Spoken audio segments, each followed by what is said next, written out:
నమస్తే welcome to click TV news ముందుగా headlines Mangalagiri నియోజకవర్గాన్ని నా గుండెలో పెట్టుకుంటా నారా లోకేష్ ముఖ్యమంత్రి వైఎస్ జగన్ పుట్టినరోజు వేడుకలు రక్తదానం చేసిన అభిమానులు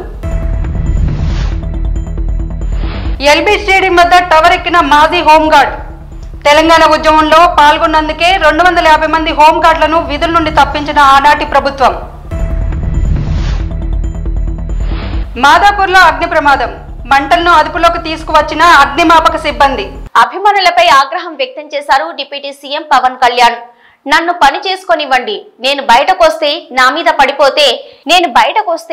మీద పడిపోతే నేను ఏ పని చేయలేనంటూ ఆవేదన వ్యక్తం చేశారు పవన్ కళ్యాణ్ ఓజీ అని అరిస్తే పనులు జరగవు సీఎం అంటారు డిప్యూటీ సీఎం అయ్యాను కదా ఇంకా ఏం కావాలంటూ విసుగు చెందారు సినిమాల మోజులో పడి హీరోలకు జేజేలు కొట్టి మీ జీవితంలో బాధ్యతలు మర్చిపోతున్నారని మాట్లాడితే మీసం తిప్పు అంటారు నేను మీసం తిప్పుతానో చాతులు కొట్టుకుంటానో పనులు జరగవన్నారు AP deputy CM Pawan Kalyan అంటే నా కోరిక ఒకటేనంటే నన్ను పని చేసుకునేవాడిని మీరు నా మీద పడిపోతే రోడ్డు వేసారని ఇందాక అడుగుతా ఉన్నా రోడ్డు వేద్దామంటే కనిపించలేరు మీ అందరూ దండం పెడతాను బాబు నాకు రోడ్డు చూడండి ఇవ్వండి అని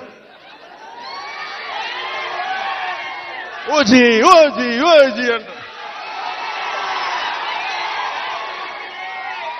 లేదంటే అన్న ఇదివరకు సీఎం అయిన వాళ్ళు ఇంకా పోలా డిప్యూటీ సీఎం గారు సరిపోతాను ఆనందించాను ఇంకా అవి కాకుండా నేను అనేది ఏంటంటే యువతకు కానీ ఆడపడుచులకు కానీ పెద్దలకు కానీ నేను వచ్చి మీకు నన్ను పని చేస్తే మీ భవిష్యత్తుకి మంచిది నన్ను చుట్టుముట్టారనుకోండి పని చేయాలి కదా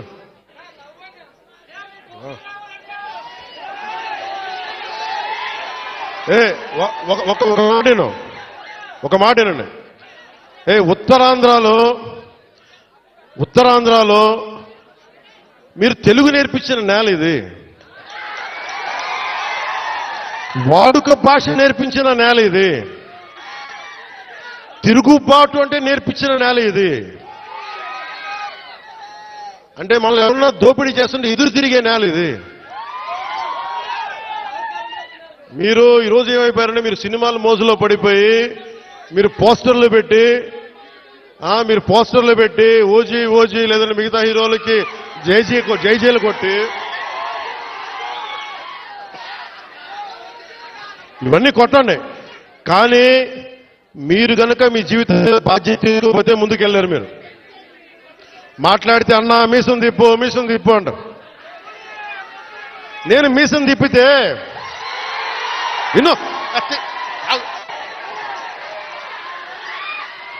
మీసం తిప్పితే రోడ్లు పడవు అర్థమైందా నేను ఛాతీ కొట్టుకుంటే రోడ్లు పడవు నేను వెళ్ళి ప్రధానమంత్రి గారికి దండం పెట్టి ముఖ్యమంత్రి గారి దృష్టికి ఆ సమస్య తీసుకెళ్తే రోడ్లు పడతాయి అందుకని మీసాలు తిప్పడాలు ఛాతీలు కొట్టుకోవడాలు నాకు చేతగా పని చేయడం తెలుసు నాకు పని చేయనివన్నాను అందుకని మీ అందరికీ మరోమారు ధన్యవాదాలు చెప్పుకుంటూ మంగళగిరి నియోజకవర్గాన్ని నా గుండెల్లో పెట్టుకుని కాపాడుకునే బాధ్యత నాది మీ అండతోనే క్యాబినెట్ లో పోరాడగలుగుతున్నా 100 పడకల హాస్పిటల్ మన మంగళగిరి ప్రజల కళ ఇప్పటికే క్యాబినెట్ ఆమోదం పొందింది త్వరలోనే పనులు ప్రారంభిస్తున్నామని ప్రకటించారు ఆంధ్రప్రదేశ్ మంత్రి నారా లోకేష్ ఎన్నికల ఫలితాలు వచ్చే ముందల నేను కూడా ఎందుకంటే ఎన్నికలంతా బాగా కష్టపడ్డాం పాదయాత్ర చేసా కుటుంబంతో సమయం గడపలేదని బ్రహ్మని నేను దేవాంశ్ బయటకు వెళ్ళాం ఇతర దేశాలకు వెళ్ళాం ఒక 20 రోజులు అట్ట తిరుగుకుంటూ వచ్చాం కరెక్ట్గా ఎన్నికల రిజల్ట్స్ 2 రోజుల ముందే వచ్చాం వస్తే బాబు గారితో కూర్చుని భోజనం చేస్తుంటే నేను బాబు గారితో నవ్వుతానా మీకన్నా ఒక్క ఓటు మెజారిటీ నాకు వస్తున్నావా సార్ అని బాబు గారు నవ్వుతా కుర్రోలు కదా కొంచెం స్పీడ్ ఎక్కువ చూద్దాంలే ఇంకా 2 రోజులు వస్తున్నాయి కదా నీ రిజల్ట్స్ అన్నారు కానీ నిజంగా నాకు ఇప్పుడు కూడా గుర్తు బాబు గారు అక్కడ టేబుల్ పొడుగ్గా ఉంటుంది అక్కడ బాబు గారు కూర్చున్నారు ఆయన పక్కన నేను కూర్చున్నా అందరూ ఉన్నాం ఆ రోజు అందరూ చాలా సంతోషంగా ఉన్నారు ఆనందంగా ఉన్నారు నా ఒక్కడికే చౌంట్లు పెట్టింది నా బాగా గుర్తు ఇప్పుడు కూడా బ్రహ్మ అడిగింది ఆ రోజు కూడా అడిగింది నేను చౌంట్లు పెడుతున్నాయి వచ్చేసింది కదా రిజల్ట్స్ మన ప్రభుత్వం వస్తుంది కదా అంటే మంగళగిరి మెజారిటీ ఎంత ఇక్కడ ఒక ఛాలెంజ్ గా నేను తీసుకున్నాను అని చెప్పాను నేను అడిగింది మిమ్మల్ని 53,000 తల్లి కానీ మీరు నన్ను 91,000తో గెలిపించారు దాడితే కదా నన్ను ఒక్క ఓటుతో గెలిపించినా నేను పని చేస్తా, మీరు ఎంత ఎక్కువ ఇస్తే నాకంత బలం, కొండంత బలం అది. నేను యుద్ధం చేసి పోరాడి పవన్ అంతా కూడా అవసరం మీకు గుర్తుందా లేదు, పవన్ అంతా కూడా పోరాడతా, బాలుగారితో పోరాడతా, నిధులు తీసుకొస్తే అభివృద్ధి చేస్తా అని చెప్పి ఆ పోరాటం నేను చేస్తున్నా తల్లి. చాలా మంది తెలుసు ఆ పోరాటం నేను చేస్తున్నా. నియోజకవర్గం నా గుండెల్లో పెట్టుకుని కాపాడుకునే బాధ్యత నాది. మీ కుటుంబ సభ్యుడిని, మీ అన్నని, మీ తమ్ముడిని, మీ కొడుకుని, మీ మనవడిని మీరు ఏ బాధ్యత అయితే నా మీద పెట్టుకున్నారో తప్పనిసరిగా ముందలు తీసుకెళ్తానని పవిత్ర మాసం అప్పుడు మీ అందరికి హామీ ఇస్తూ, మీరు గత ఎన్నికల్లో నాకు అండగా నిలబడ్డారు. నేను అడిగిన దానికన్నా ఎక్కువ మెజార్టీతో నన్ను గెలిపించారు, ఆశీర్వదించారు, నన్ను దీవించారు. దానివల్లనే ఈ రోజు కేబినెట్ లో కానివ్వండి, ఇతర మంత్రులతో మాట్లాడినప్పుడు నేను అడిగింది వాళ్ళు కాదని చెప్పే పరిస్థితులు లేరు తల్లి. అమ్మ మనందరి కళ 100 పడకల హాస్పిటల్ శాంక్షన్ చేపించారు తల్లి.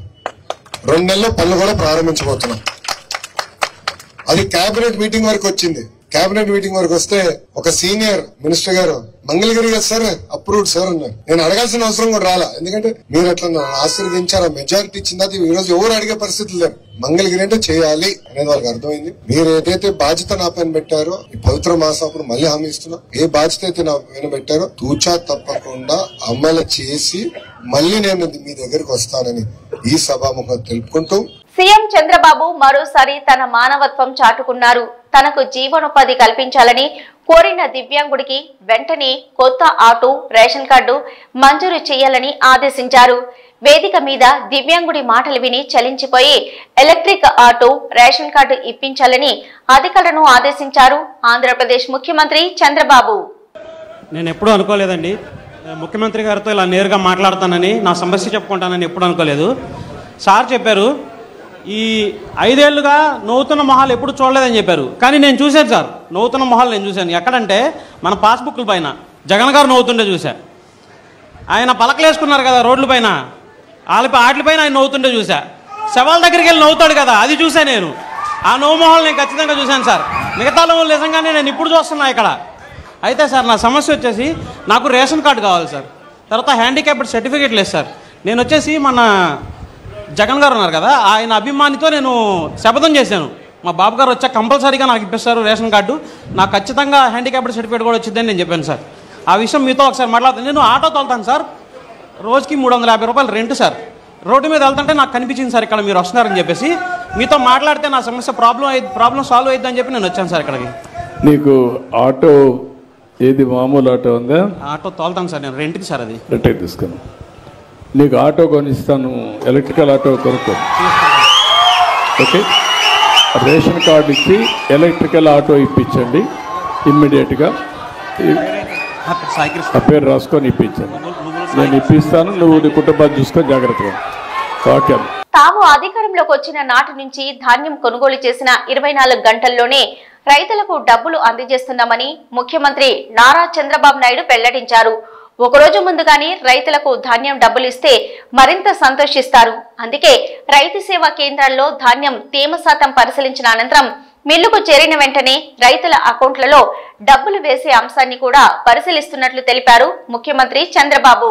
నేడు మాజీ ముఖ్యమంత్రి వైఎస్ జగన్ పుట్టినరోజు సందర్భంగా తాడేపల్లిలో వైఎస్ఆర్ పార్టీ కార్యాలయంలో పుట్టినరోజు వేడుకలను ఘనంగా నిర్వహించారు. అలాగే రక్తదాన శిబిరం ఏర్పాటు చేశారు. పలువురు రక్తదానం చేశారు. కార్యక్రమానికి సజ్జల రామకృష్ణారెడ్డి, ఇతర వైసీపీ నాయకులు పాల్గొన్నారు.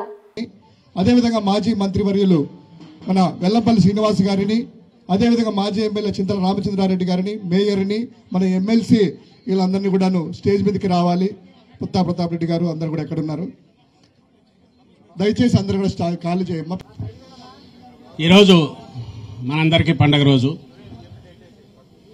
మనమంటే ఇక్కడ ఉండే వాళ్ళం కాదు, రాష్ట్రంలోనూ ఉభయ తెలుగు రాష్ట్రాల్లోనూ అలాగే దేశమంతటా విదేశాల్లో ఉన్న కోట్లాది మంది ప్రజలకు, వైఎస్ఆర్ అభిమానులకు, జగన్మోహన్ రెడ్డి గారి అభిమానులకు కూడా ఈరోజు పండగ దినం. ఈరోజు మన జగనన్న పుట్టినరోజు.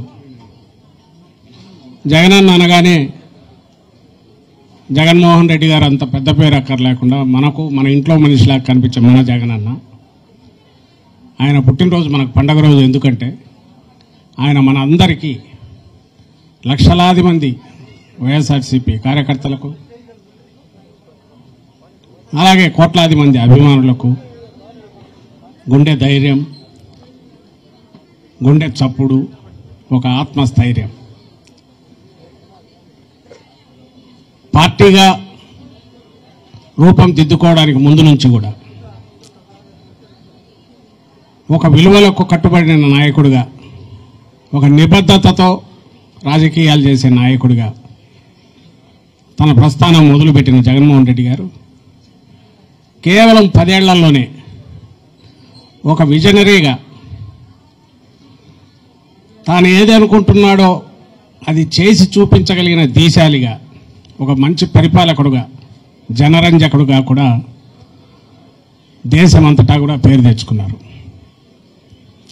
దానికి తార్కాణం మనం 5 ఏళ్ల పాలన, 19 నుంచి 24 మధ్య. దానికి ముందు అధికారంలోకి రావడానికి ముందు ఏదో లాటరీలో తగిలినట్టు కాదు ఆయనకి ఇచ్చింది.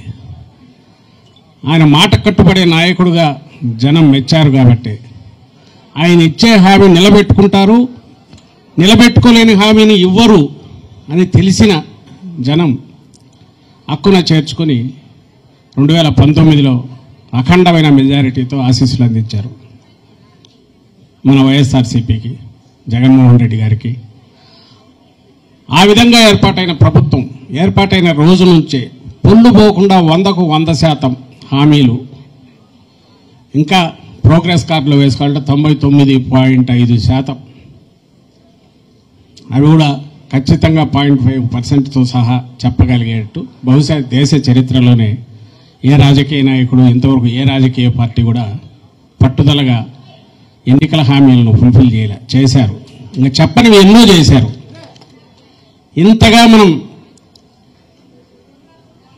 అవి ఒట్టి హామీలు కాదు, ఏదో ఉచిత బస్సు ప్రయాణాలు, 2 గ్యాస్ సిలిండర్లు, ఇంకొకటి ఇస్తున్నట్టు ఫ్రీబీస్ అంటాం, తాయిలాల్లాగా వేసేసి ఓట్ల కోసం వేసేవి కాదు. పేదల జీవితాల్లో మేలి మార్పులు తీసుకొచ్చి వాళ్ళ కాళ్ల మీద వాళ్ళు నిలబడేటట్టు, ఆ కుటుంబాలు తమ కాళ్ల మీద తాము నిలబడి ఒక ఆత్మగౌరవంతో తమ పిల్లల భవిష్యత్తుకు బాటలు వేసే రకంగా తమ కుటుంబాలను తాము తీర్చిదిద్దుకునేలాగా వాళ్లకు బాసటగా నిలబడి చేయూతనిచ్చి నడిపిన ప్రభుత్వం మనది. ఎల్బీ స్టేడియం వద్ద టవర్ ఎక్కిన మాజీ హోంగార్డ్. ఉమ్మడి రాష్ట్రంలో అన్యాయంగా 250 మంది హోంగార్డులను తొలగించడం వల్ల ఉద్యోగం కోల్పోయిన ఓ హోంగార్డ్ టవర్ ఎక్కి తన నిరసన తెలిపాడు.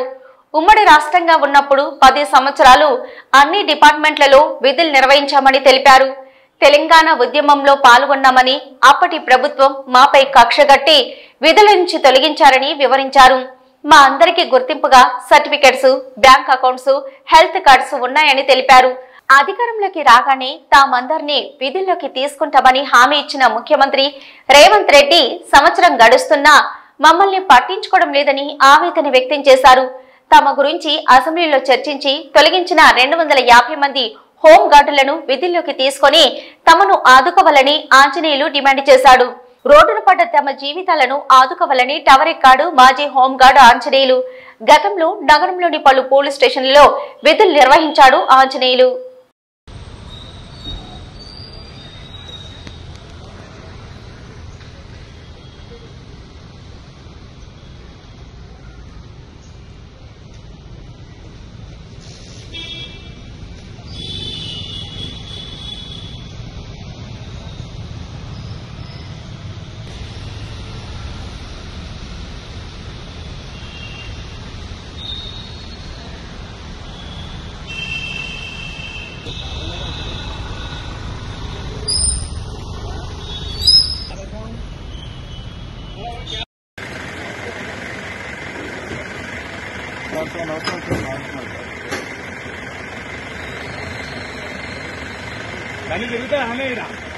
మాదాపూర్ లో అగ్ని ప్రమాదం చోటు చేసుకుంది. మాదాపూర్ ఇన్ఆర్బిట్ మాల్ దగ్గర ఉన్న ఓ సాఫ్ట్వేర్ కంపెనీ భవనంలో ఒక్కసారిగా మంటలు చెలరేగాయి. ఘటనా స్థలికి చేరుకున్న అగ్నిమాపక సిబ్బంది మంటలను అదుపులోకి తీసుకొచ్చారు. అగ్ని ప్రమాదానికి గల కారణాలు ఇంకా తెలియాల్సి ఉంది.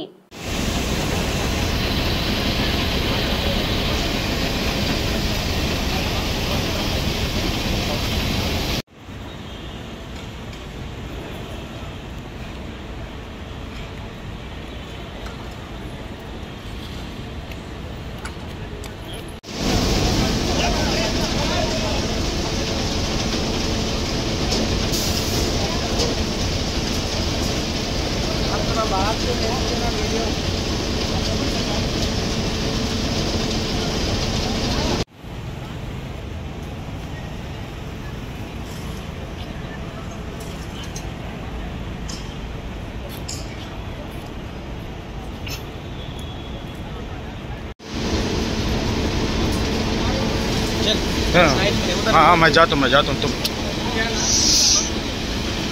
करो।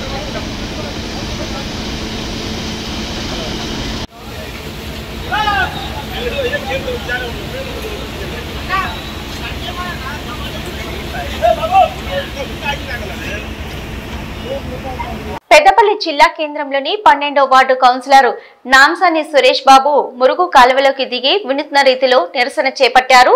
12వ వార్డులోని ఎల్లమ్మ చెరువు కట్ట వద్ద నూతనంగా నిర్మిస్తున్న బీటీ రోడ్డు పక్కన డ్రైనేజీ నిర్మించాలని కౌన్సిలర్ సురేష్ బాబు డిమాండ్ చేశారు. ఎల్లమ్మ చెరువు కట్ట రోడ్డు డ్రైనేజీ కోసం గత ప్రభుత్వంలో మాజీ ఎమ్మెల్యే దాసరి మనోహర్ రెడ్డి ₹1 మంజూరు చేయించారని, ఆ నిధులతో బీటీ రోడ్డు నిర్మించి డ్రైనేజీ నిర్మించకుండానే చేతులెత్తేశారని ఆగ్రహం వ్యక్తం చేశారు.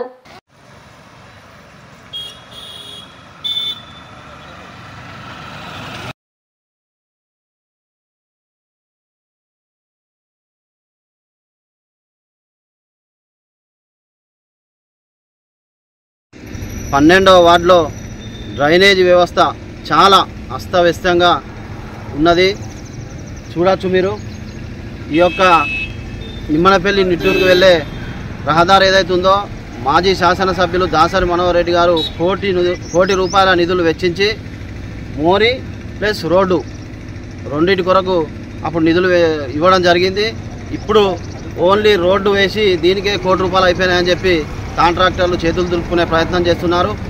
ఏఈ గారికి కమిషనర్ గారికి నేను చెప్పినా అయినా కూడా తర్వాత మళ్ళీ ఏదైనా నిధులంతా అప్పుడు పెడదామంటారు. ఇప్పుడు ఈ రోడ్ వేసే క్రమంలో దీన్ని చేస్తలేరంటే మళ్ళీ తర్వాత అనేది అటే అవుతుంది. ఈ చెరువు కట్ట పైకి వచ్చిన నీళ్లు కూడా దీనిలోకి వచ్చి ఇళ్లలో పోయే పరిస్థితి ఏర్పడుతుంది. వీళ్ళతోటి నాకు చాలా ఫోర్స్ అంటే నన్ను అడుగుతారు మోరెప్పుడు కడతారు అంటే నేనేం సమాధానం చెప్పలేకపోతున్నా. దయచేసి ఇప్పటికైనా అధికారులు ఇక్కడికి వచ్చి ఈ డ్రైనేజ్ గురించి నాకు ఏదో ఒకటి తప్పకుండా చెప్పి ఇప్పుడే రైలు వేసిన తర్వాతనే బీటీ రోడ్డు ఫైనల్ కోటింగ్ వేయాలని చెప్పి అప్పటిదాకా ఈ నిరసన కార్యక్రమం ఇలాగనే కొనసాగిస్తానని చెప్పి తెలియజేస్తున్నాను. కట్టడానికి ఇబ్బంది అయితే ట్యాంక్ ఆడ కట్టి ఇంట్లో పోసుకోమని కొంచెం ఆ నీళ్లను మరి ఎట్లా మధ్య జనాలకు ఇన్ఫెక్షన్ అది ఇది ఈ వరకే రోగాలతో తట్టుకుంటలేము. ఎట్లుంటది రోడ్లు వేసి బస్సులు పిరి పెట్టి అది పెట్టి జనాలను సాగొట్టుకుంటా రోజు దవాఖాన పొందా మేము బస్సుల మీద తిరుగుతాం. ఆ బస్సులు ఏమిటికి పిరి పెట్టిండు, ఈ రోడ్లు ఎందుకు మంచిగా చేస్తలేడు. బస్సులు పిరి పెట్టి మేము అది చేసినాం ఇది చేసినాం 2500 ఇస్తాము మహిళలకు అది ఇది అని అన్ని చేసిండు. ఇప్పుడు ఒకటి కాదు ఒకటి బస్సు పిరి పెట్టిండు. గెలిచేదాకా ఒక మాట, గెలిచేదాకా ఒక మాట. ఇప్పుడు మాకు మా వార్డు నంబర్ మాకుంటే ఇప్పుడు అన్ని చేయకపోవాలి. కర్నూలు జిల్లా కోస్గి సర్కిల్ కార్యాలయాన్ని కర్నూలు జిల్లా ఎస్పీ బిందు మాధవ్ శుక్రవారం తనిఖీ చేసి రికార్డులను పరిశీలించారు. పెండింగ్ కేసులు, వాటి స్థితిగతులను, నిందితుల అరెస్టు, కేసుల దర్యాప్తులు, వాటి పురోగతిపై కేసుల ఫైళ్లను వారు క్షుణ్ణంగా పరిశీలించారు. ముఖ్యమైన కేసులు, పాత గ్రేవ్ కేసులను సమీక్షించారు. ఎక్కువగా వెజిటబుల్ పోలీసింగ్ చేయాలని, సమర్థవంతమైన నేర నియంత్రణ, నివారణ చర్యలు చేపట్టాలన్నారు. బాధితులు పోలీస్ స్టేషన్ ను ఆశ్రయించినప్పుడు వారి సమస్యలను పరిష్కారం చూపాలన్నారు. కోస్గి సర్కిల్ కార్యాలయం పరిసరాలను పరిశీలించి సంతృప్తి వ్యక్తం చేశారు. అనంతరం సర్కిల్ కార్యాలయంలో మొక్కలు నాటారు. సైబర్ నేరాలపై, మహిళా చట్టాలపై, నూతన చట్టాలపై ప్రతి గ్రామానికి వెళ్లి ప్రజలకు అవగాహన చేయాలన్నారు. ఈ కార్యక్రమంలో Yemmiganur DSP Upendra Babu, SP CI Prasad, CI Gunasekhar Babu, Kosgi CI Manjunath, Kosgi SI Chandramohan, Pedda Kadubur SI Niranjan Reddy మరియు పోలీస్ సిబ్బంది పాల్గొన్నారు.